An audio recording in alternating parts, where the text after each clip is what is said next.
Elementos y compuestos químicos. La materia se clasifica en sustancia y mezcla, en este caso nos enfocaremos en lo que es la sustancia. Sustancia. Es toda materia constituida por un mismo tipo de unidad química, moléculas, átomos, o iones, además su composición está ya definida. Tenemos elemento y compuesto. Elemento. Es una sustancia constituida por una misma clase o tipo de átomo, que posee un mismo número atómico, no se pueden dividir en sustancias más sencillas, ni procesos físicos y químicos. Estos además se presentan con símbolos, ejemplo. Monoatómico. Gases nobles, fierro, cobre, plata, sodio, mercurio, etc. Diatómicos. Oxígeno, nitrógeno, hidrógeno, cloro, bromo. Triatómico. Ozono. Compuestos. Son sustancias formadas por moléculas, o unidades fórmulas, estos se representan usando fórmulas. Además estos se pueden dividir en sustancias más sencillas.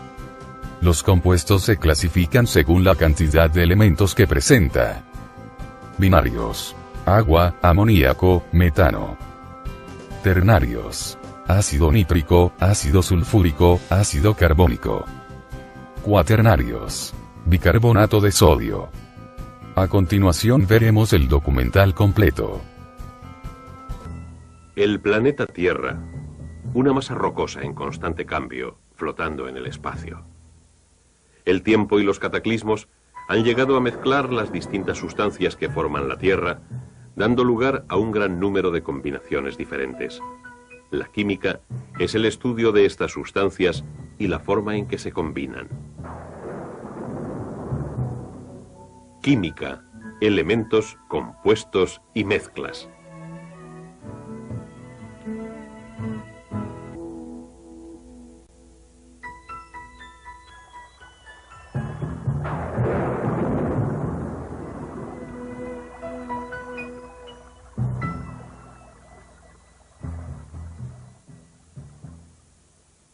Una gota de lluvia es algo más que simplemente agua. Si observamos más en profundidad, podemos ver que junto con el agua existen pequeñísimas partículas que poseen sus características propias.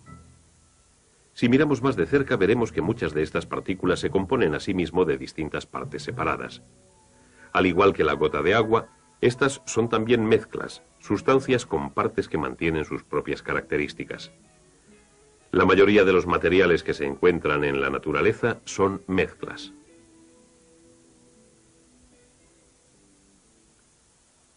Ahora observemos una pequeña gota de agua, que es una mezcla que encuentra su camino hacia el río, el cual es también una mezcla.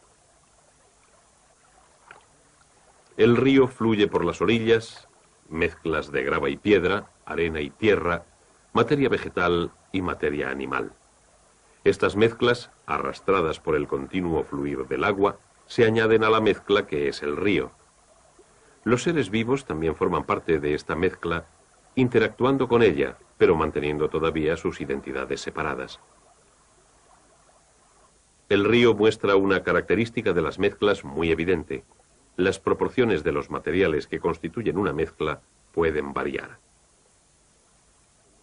La mezcla que se deposita en el lecho del río está en constante cambio, y también lo está la mezcla de las orillas. Esta última se mezcla con la primera, y ambas se mueven y cambian. Una roca sólida puede también constituir una mezcla. Encajados en esta piedra de granito se encuentran trozos de cuarzo y mica y otras sustancias. Varias muestras de roca ponen de manifiesto las diferentes estructuras de sus partes. Esto se debe a que las partículas que componen la mezcla se disponen de forma irregular. Incluso bajo el microscopio, los trozos más pequeños muestran esta misma cualidad irregular. El granito, como otras mezclas que hemos visto hasta ahora, representa un tipo de mezcla clasificada como heterogénea. Los materiales que la componen están irregularmente mezclados. No todas las partículas que forman las mezclas son visibles. Una sustancia invisible que existe en el río es el gas oxígeno. Para los peces y otros seres vivos, esta parte de la mezcla es imprescindible para su existencia. Y en la Tierra, los seres vivos dependen para su existencia del oxígeno que forma parte de la mezcla que llamamos aire. El oxígeno, el dióxido de carbono, el nitrógeno y muchos otros gases constituyen esta mezcla. Mediante la energía que emiten los rayos del sol, el proceso de la fotosíntesis tiene lugar en las hojas de las plantas verdes. En el interior de las células de las plantas, los cloroplastos utilizan el dióxido de carbono para producir alimento. Y los seres vivos, incluso los más simples, utilizan el oxígeno para convertir el alimento en energía.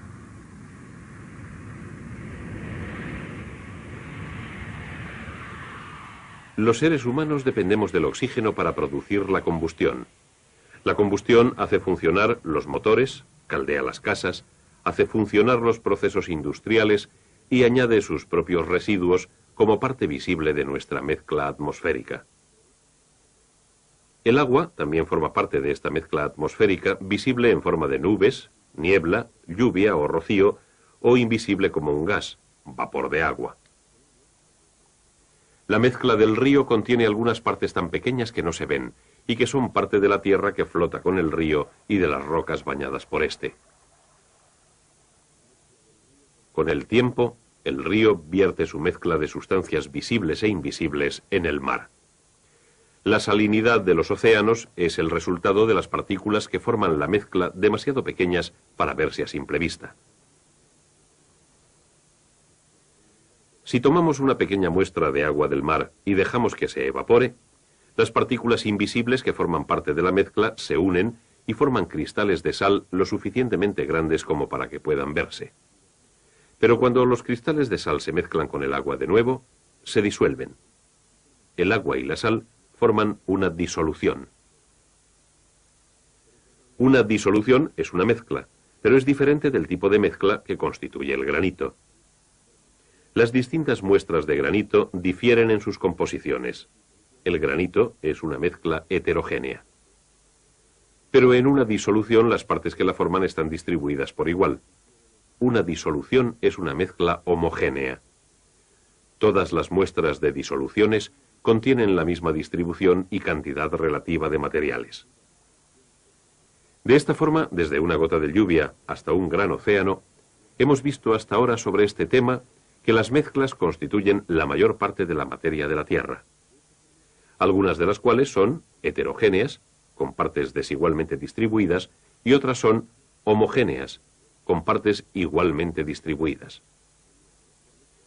Puesto que las partes de una mezcla mantienen separadas sus identidades, sus propiedades físicas pueden utilizarse para separarlas.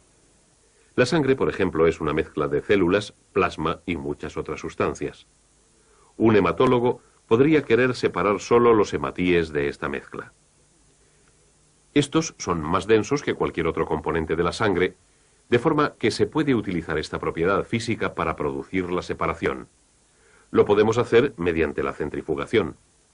La fuerza centrífuga atrae los hematíes más densos de su distribución casi homogénea de la mezcla y los concentra en los extremos de los tubos de ensayo en la centrifugadora.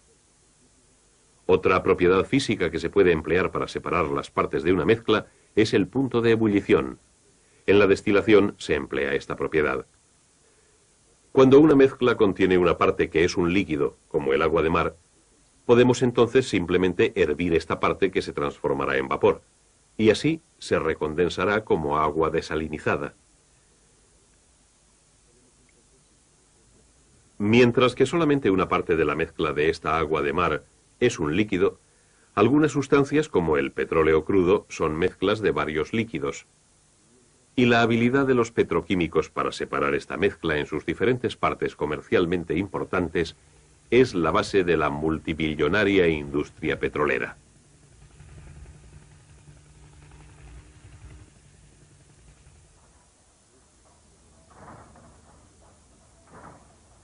Los distintos líquidos que forman parte del crudo que se extrae de la tierra tienen diferentes puntos de ebullición. El proceso que utiliza estos diferentes puntos de ebullición para separar las distintas partes del crudo se denomina destilación fraccionada y se lleva a cabo en las refinerías. Este complejo proceso que tiene lugar en una refinería se puede demostrar en un laboratorio de forma más simple. La mezcla de los líquidos que se encuentran en el crudo incluyen gasolina, queroseno y gasoil. Todos ellos constituyen por sí mismos mezclas. El crudo se calienta. Cada una de las distintas mezclas hierve a diferentes temperaturas. En una columna de fraccionamiento se separan las diferentes partes de la mezcla. A medida que el vapor de cada parte alcanza la parte superior de la columna, pasa a través de un condensador y se transforma de nuevo en líquido. La fracción de gasolina se condensa.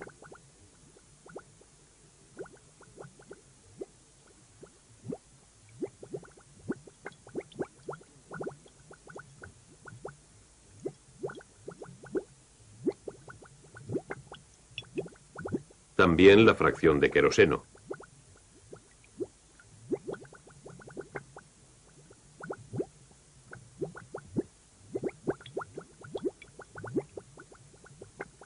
Así como la fracción de gasoil.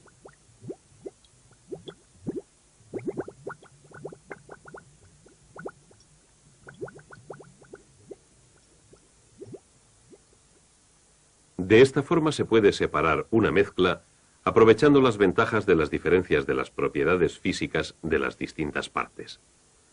En nuestra demostración, las partes que hemos extraído de la mezcla que forma el crudo eran asimismo mezclas que se pueden separar aún más. Pero si destilamos repetidamente el agua del grifo, obtendríamos una sola sustancia pura, el agua.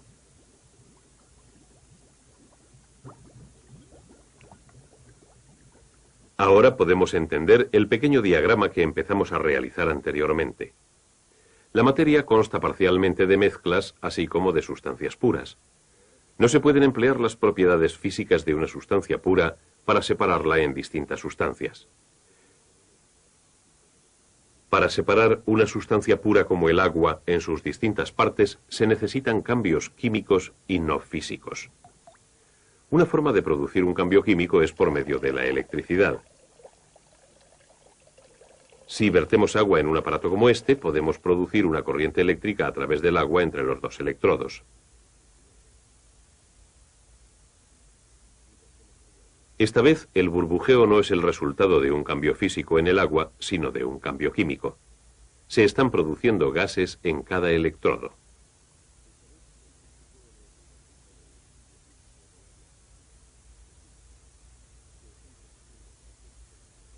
Uno de los gases producidos a partir del agua se quema. El otro gas no se quema, pero soporta la combustión. Por supuesto, lo que estamos demostrando es la electrólisis del agua, la separación del agua en sus dos partes constituyentes, el oxígeno y el hidrógeno. El propósito, demostrar que el agua es un compuesto. Un compuesto es una sustancia pura formada por dos o más partes distintas que no se pueden separar por procedimientos físicos normales en la forma en que lo haría una mezcla. La unidad más pequeña que se encuentra en el compuesto del agua es la molécula. Podríamos representar una molécula de agua de esta forma. Estas bolas representan los átomos de hidrógeno que constituyen las dos partes de una molécula, y esta bola representa el único átomo de oxígeno que existe. Si esto es una molécula de agua de lluvia, entonces esto es una molécula de agua de río. Y esta otra, una molécula de agua de mar. Son todas iguales. Agua. Cada molécula con dos átomos de hidrógeno y uno de oxígeno.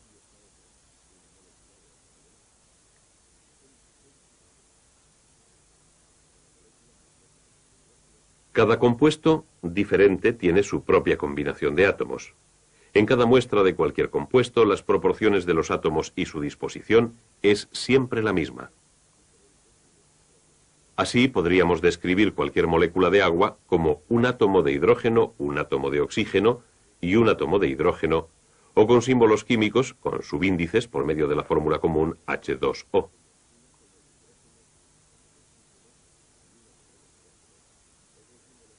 Al igual que el agua, todos los compuestos están formados por elementos.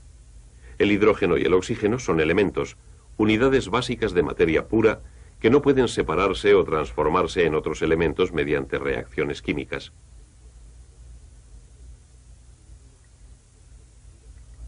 Y ahora nuestra clasificación básica de la materia se puede completar. Existen mezclas, tanto homogéneas como heterogéneas, así como sustancias puras, las cuales son de dos tipos: compuestos y elementos.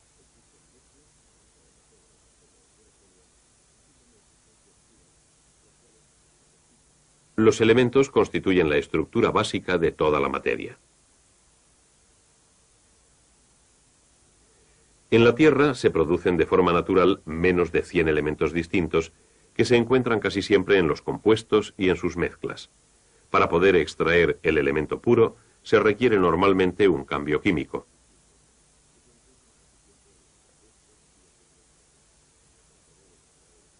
En el caso del hierro, por ejemplo, se requiere el calor de un horno para producir reacciones químicas que separen el hierro casi puro del mineral. Efectivamente, la pureza de un elemento no es normalmente deseable. Existen otros elementos que se mezclan generalmente con el hierro para producir un metal de más utilidad, como por ejemplo el acero. Incluso después de que se haya procesado el elemento silicio hasta su máxima pureza, se tienen que añadir impurezas seleccionadas para proporcionarle las propiedades deseadas.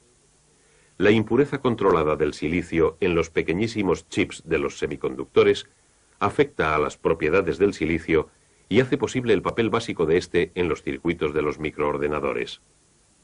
El silicio, como muchos otros elementos, posee sus características propias.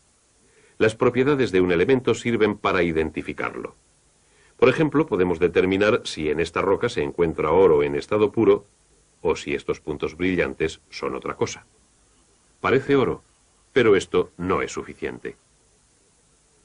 Un geoquímico podría comparar las propiedades de una pequeña muestra con las propiedades de otras sustancias, incluido el oro. Por ejemplo, ¿a qué temperatura se funde?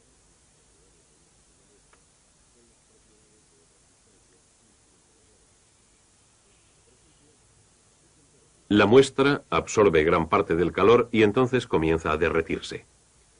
Los últimos puntos dorados se derriten a 1171 grados centígrados. Pero el oro se funde a una temperatura de 1064 grados centígrados. Así que podemos decir que los puntos no son oro, pero aún no sabemos lo que son. Podemos emplear un espectrógrafo para fotografiar el espectro atómico del material. Cuando los átomos del elemento se calientan lo suficiente, emiten una luz que puede extenderse mediante un prisma en un espectro de distintos colores. Esta es una sección del espectro del oro. Hierro, azufre. Los espectros son tan individuales como las huellas dactilares. Así nos pueden ayudar a identificar átomos no conocidos. Colocamos una pequeña muestra de esta sustancia en el espectrógrafo.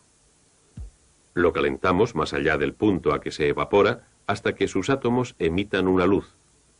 Entonces fotografiaremos el espectro de la luz de nuestra desconocida sustancia.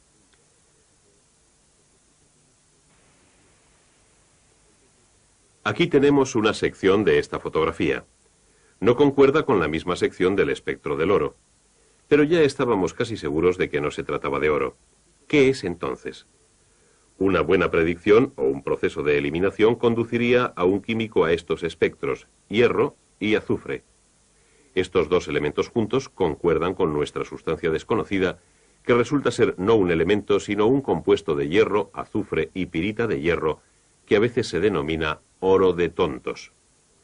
Así pues, aunque los elementos hierro, azufre y oro son muy diferentes en sus propiedades, sus átomos, como los átomos de todos los demás elementos, están constituidos por las mismas partículas subatómicas, protones y neutrones, que solamente se encuentran en un núcleo central, y en los distintos niveles de energía fuera del núcleo, los electrones. Existe una única composición de protones y electrones, más un número variable de neutrones para cada tipo de átomo. Cada estructura atómica forma un elemento en particular. Las similitudes que existen en la ordenación proporcionan a determinados grupos de elementos propiedades semejantes, y las diferencias les proporcionan propiedades diferentes. Por ejemplo, el cobre, al igual que muchos metales, posee un lustre o brillo. También el sodio. El cobre y el sodio comparten esta propiedad con la mayoría de los metales debido a ciertas similitudes en su estructura atómica. Pero el sodio es mucho más blando que el cobre porque la estructura atómica de cada elemento le aporta unas propiedades distintas. Esta es la razón por la que el metal sodio reacciona violentamente con el agua, mientras que el cobre no. ¿Por qué el cobre es resistente a los cambios climatológicos, mientras que el hierro se oxida? ¿Y por qué gran parte de los no metales, como el hidrógeno y el oxígeno, son gases? Y así, elementos reaccionan químicamente para formar compuestos como el agua.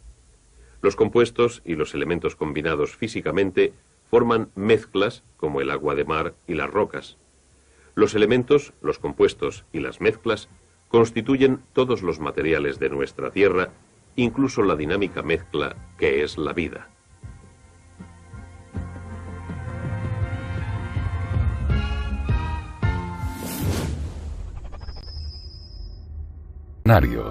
Bicarbonato de sodio.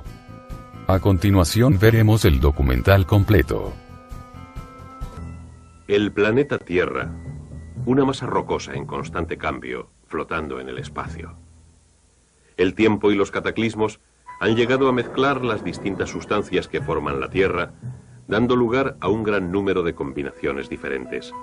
La química es el estudio de estas sustancias y la forma en que se combinan. Química, elementos, compuestos y mezclas.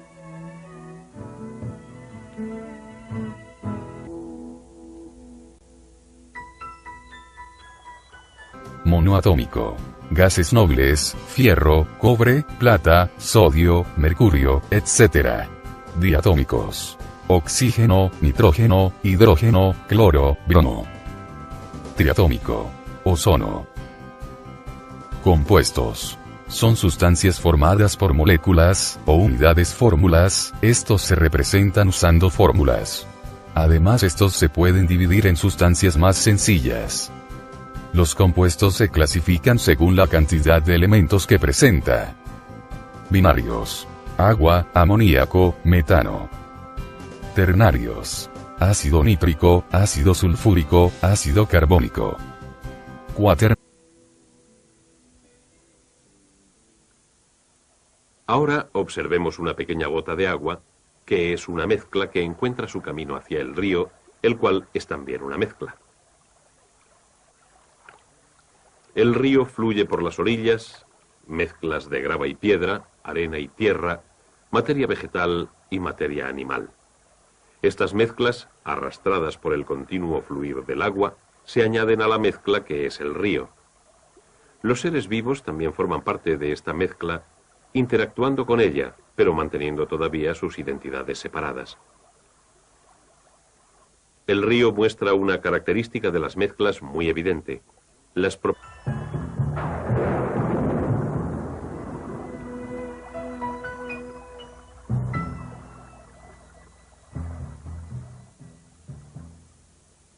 Una gota de lluvia es algo más que simplemente agua. Si observamos más en profundidad, podemos ver que junto con el agua existen pequeñísimas partículas que poseen sus características propias. Si miramos más de cerca, veremos que muchas de estas partículas se componen a sí mismo de distintas partes separadas. Al igual que la gota de agua, estas son también mezclas, sustancias con partes que mantienen sus propias características. La mayoría de los materiales que se encuentran en la naturaleza son mezclas. Elementos y compuestos químicos. La materia se clasifica en sustancia y mezcla, en este caso nos enfocaremos en lo que es la sustancia. Sustancia. Es toda materia constituida por un mismo tipo de unidad química, moléculas, átomos o iones, además su composición está ya definida. Tenemos elemento y compuesto. Elemento. Es una sustancia constituida por una misma clase o tipo de átomo, que posee un mismo número atómico, no se pueden dividir en sustancias más sencillas, ni procesos físicos y químicos. Estos además se presentan con símbolos, ejemplo.